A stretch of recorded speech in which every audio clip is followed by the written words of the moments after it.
Hello, and welcome to this episode about what do recruiters look for in a resume.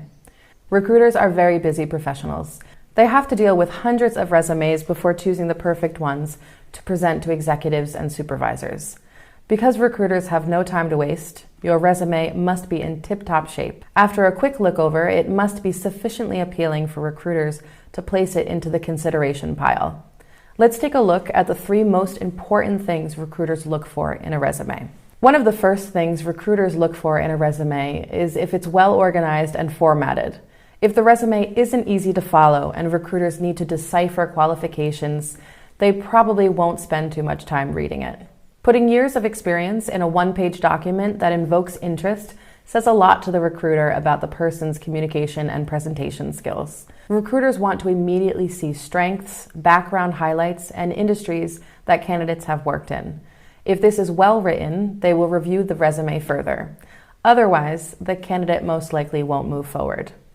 The second thing recruiters look for in a resume is how appropriate your experiences are for the role. They spend most of their time skimming through resumes to identify keywords that match the job description. Candidates who apply to jobs entirely incompatible with their backgrounds or skill sets have significantly lower chances of passing the screening phase.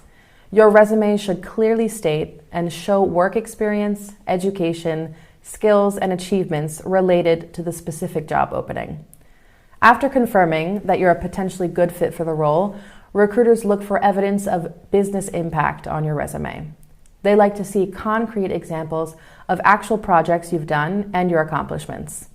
Suppose a candidate can show how they improved performance, increased revenue, or grew users. In that case, recruiters will want to chat with them. Have those 3 steps in mind when building your resume.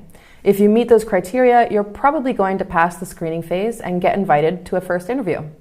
Once you finish your resume, revisit this episode and make sure that it meets the recruiter's expectations. In the next episode, we'll explore differences between a resume and a CV.